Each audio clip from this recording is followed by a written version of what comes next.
Bienvenue dans cette vidéo d'introduction au calcul de primitives. Avant tout propos, il est à noter que l'utilité des primitives réside dans le calcul d'intégrales et dans les équations différentielles. C'est pourquoi l'objectif de cette vidéo est de te permettre de bien maîtriser cette notion de primitive pour mieux aborder les chapitres de calcul d'intégrales et d'équations différentielles. Voyons maintenant ce que c'est que cette notion de primitive. Donc, considérons une fonction f définie et continue sur un intervalle i. Alors, une primitive de petit f est une fonction grand f définie et dérivable sur i telle que la dérivée de grand f soit égale à petit f. Voici la notion de primitive. Donc, pour que grand f soit une primitive de petit f, il va falloir que la dérivée de grand f soit égale à petit f. Maintenant, la question qu'on peut se poser ici est la suivante. Est-ce que une fonction admet qu'une seule primitive? Alors, pour répondre à cette question, considérons cette fonction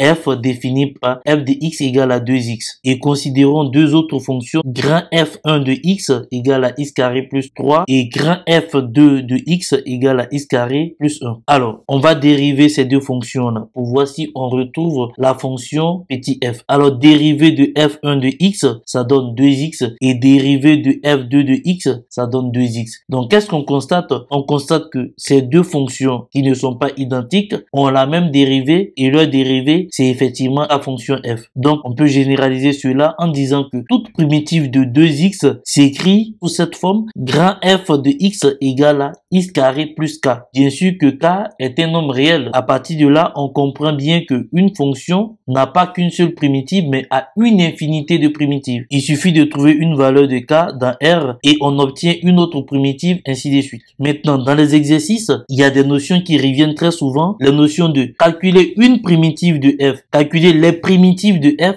et calculer la primitive de f. Donc, attention, ce sont ces notions-là qu'on va expliquer tout à l'heure parce que il est très important de comprendre ces notions pour ne pas faire des erreurs. Quand on dit une primitive de petit f, bah, c'est tout simplement grand f, où on peut mettre grand f plus 3, plus qu'on veut. Mais, par défaut, ce qu'on met, c'est grand f. Maintenant, quand on dit l'ensemble ou les primitives de f, là, on écrit grand f plus k, k appartenant à R. Maintenant, dans un exercice, si on te demande de déterminer la primitive de f, dans ce cas, il aura une condition. La primitive de f prenant la valeur y0 en x0 est donnée par grand f plus k0, où k0 vérifie la relation. Donc, voici la condition que f doit vérifier pour parler de la primitive. Grand f de x0 égale à y0. Et on va trouver une seule primitive qui vérifie cette condition-là. C'est pourquoi on parle de la primitive de f prenant la valeur y0 en i0. Maintenant que toutes ces notions sont bien maîtrisées, tu pourras faire la différence entre trouver une primitive de f,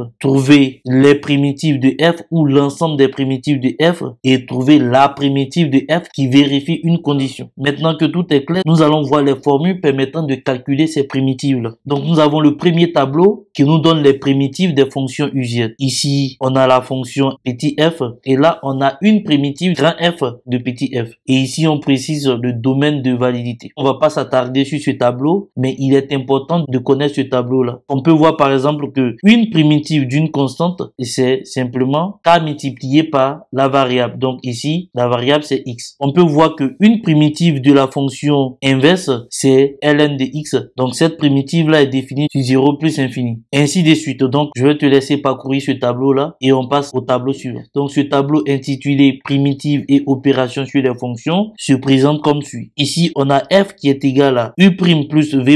Alors, une primitive de petit f, c'est grand f qui est égal à u plus v. Prenons par exemple cette fonction, donc f égale à u' sur u. Alors, une primitive de f, bah, c'est la fonction grand f qui est égale à ln de u. Et ici, il faudrait bien que la fonction u soit positive. Donc, je vais te laisser parcourir ce tableau pour gagner du temps. Précédemment, nous avons vu les différentes formules et ainsi de suite. Mais comment on s'y prend pour calculer une primitive? Comment? Quelle est la méthode? Donc, je te présente utilisant cette méthode qui est très efficace pour calculer des primitives. Alors, pour déterminer une primitive grand F de petit f, la première étape consiste à identifier le type de la fonction f. Si c'est de type u' sur u, si c'est de type u' multiplié par u exposant n, ainsi de suite. Donc, il faut identifier le type. La deuxième étape, c'est de identifier u, puis calculer u'.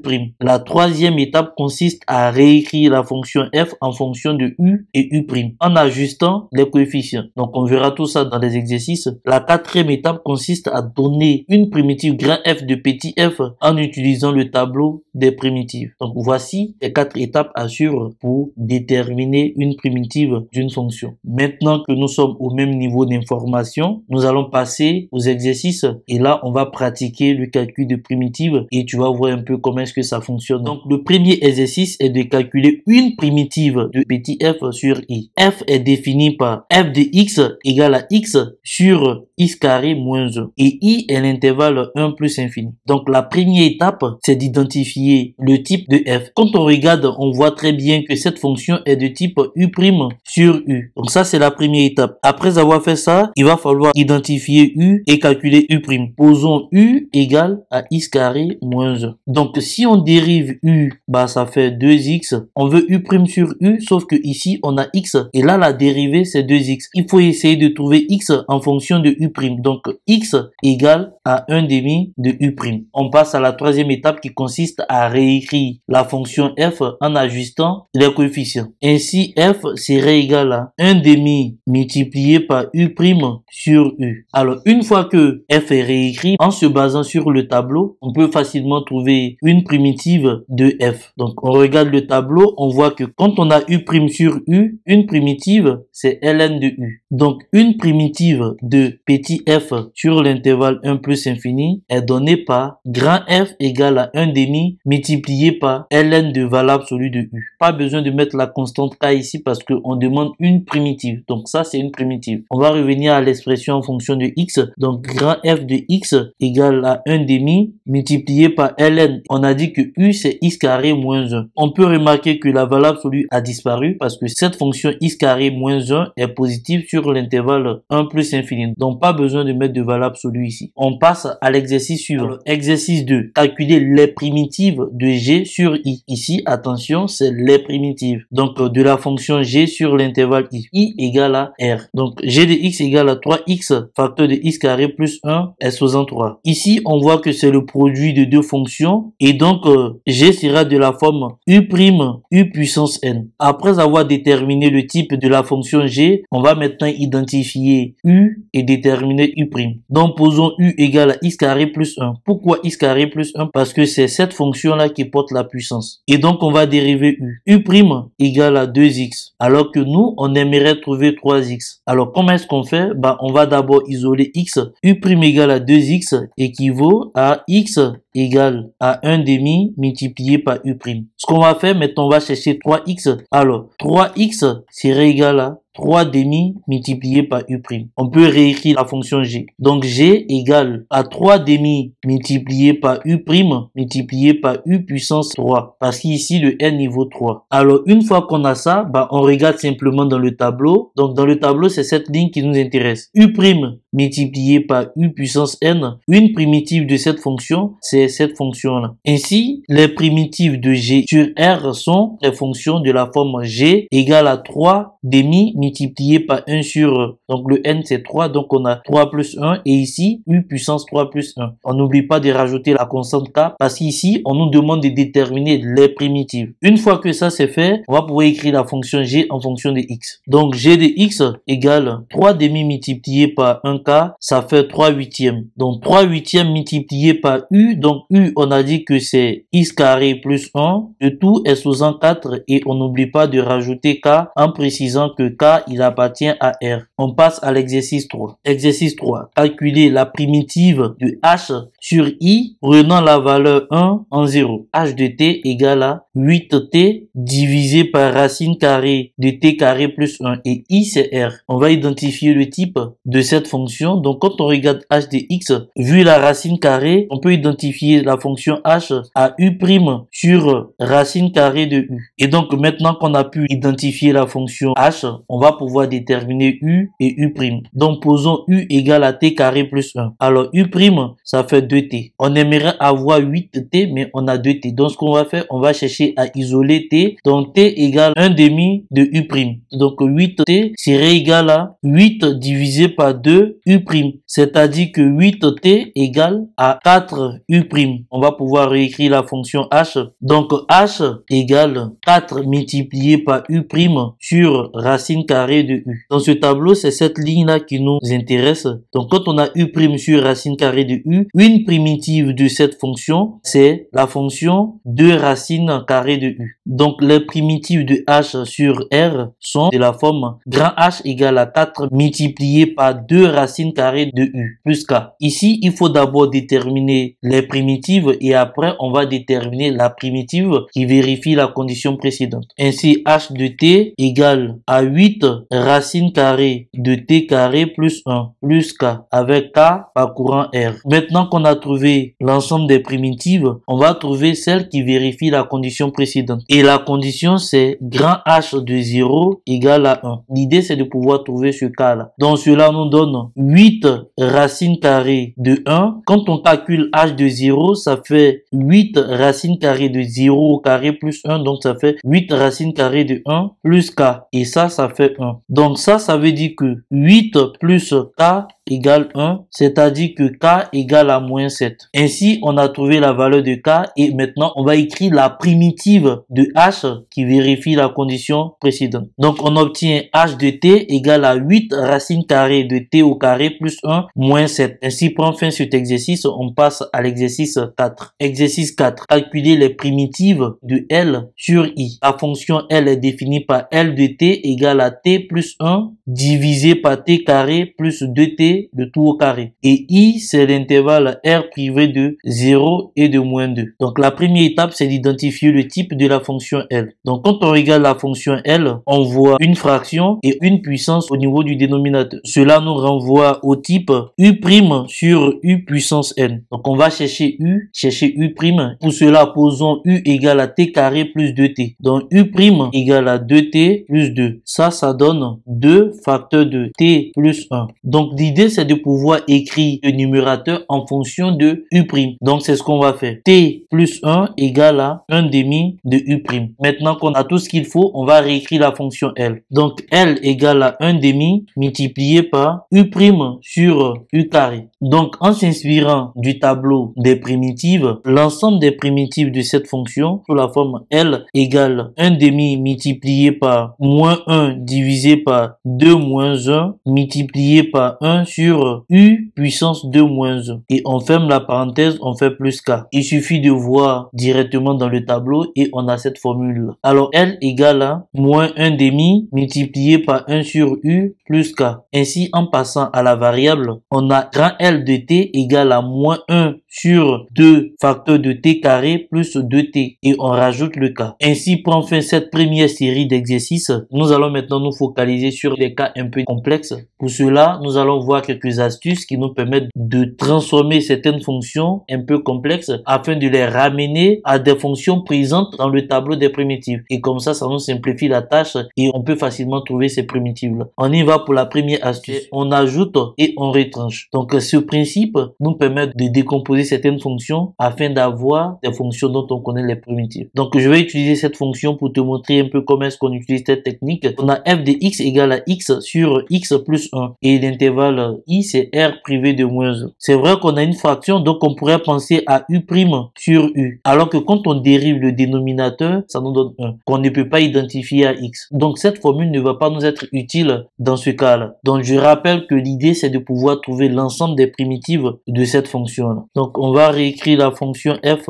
mais cette fois-ci, à x, on ajoute 1 et on retranche 1. C'est comme si je n'avais rien fait. Mais ça va nous aider à pouvoir décomposer cette fonction-là. J'ai rajouté 1 pour pouvoir avoir x plus 1, donc pour pouvoir retrouver le dénominateur au numérateur. Et là, je rajoute moins 1 parce que, effectivement, je dois pouvoir retrouver la fonction de départ. Donc, c'est ça ce principe. On ajoute et on retranche, histoire de retrouver le dénominateur au numérateur. Cela va donner donc x plus 1 divisé par x plus 1. Et de l'autre côté, on aura moins 1 divisé par x plus 1. Donc, f de x va s'écrire sous cette forme-là, donc 1 moins 1 sur x plus 1. Et une fois qu'on a ça, on connaît une primitive de chacune de ces fonctions et donc on peut trouver facilement une primitive de f. Donc à partir de là, en s'inspirant du tableau des primitives, on aura que une primitive de 1 c'est x et une primitive de moins 1 sur x plus 1 c'est égal à moins ln de valeur absolue de x plus 1 et on rajoute le k,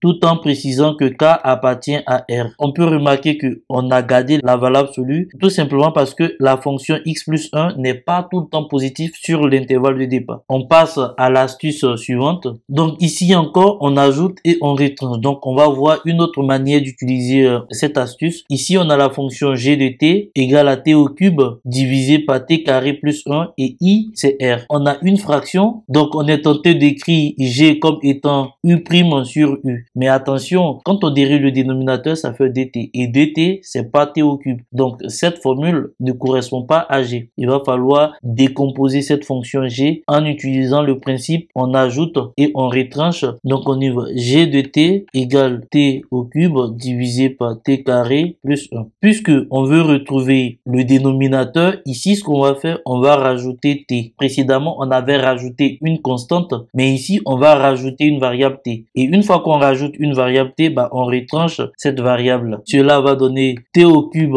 plus t divisé par t carré plus 1 moins t divisé par t carré plus 1. Ce qui donne t facteur de t carré plus 1 divisé par t carré plus 1 moins t divisé par t carré plus 1. Donc ici, en factorisant par t, on obtient t carré plus 1 qui correspond au dénominateur. Donc on va pouvoir simplifier ces deux-là. Ainsi, g de t égale à t moins t sur t carré plus 1. Donc voici ainsi décomposer la fonction g et donc on peut facilement trouver l'ensemble des primitives de cette fonction. Donc l'ensemble des primitives de cette fonction sera grand G de t égale à, donc une primitive de t c'est 1 demi de t carré. Quand on dérive ce qui est au dénominateur, on obtient 2 fois ce qui est au numérateur, donc ce qui va donner 1 demi de ln de t carré plus 1 et on rajoute le k. Donc ici on n'a pas besoin de mettre la valeur absolue au niveau de t carré plus 1 parce que t carré plus 1 c'est une fonction qui est toujours positive. On passe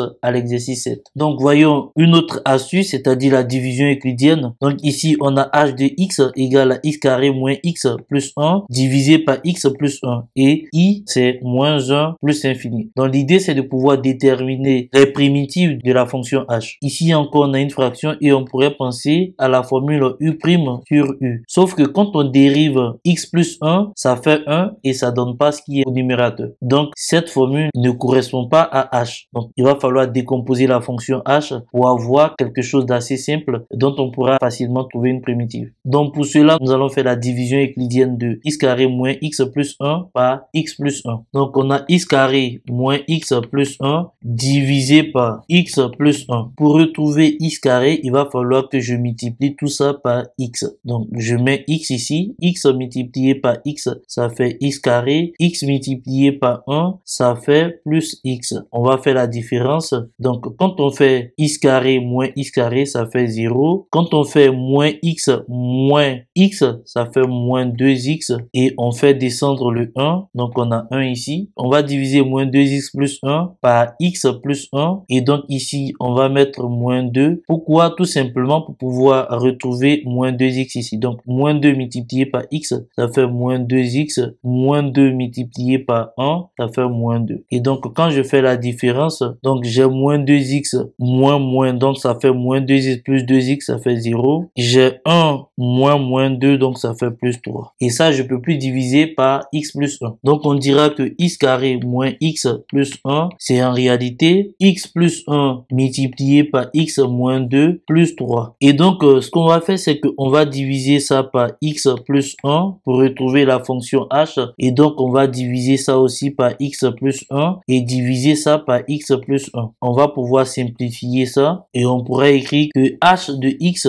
égale à x moins 2 plus 3 divisé par x plus 1. Donc la fonction de départ est décomposée en x moins 2 plus 3 divisé par x plus 1. Ainsi, l'ensemble des primitives de la fonction h est donné par 1 demi de x carré qui est une primitive de x, moins 2x qui est une primitive de moins 2, plus 3 ln de x plus 1 plus k.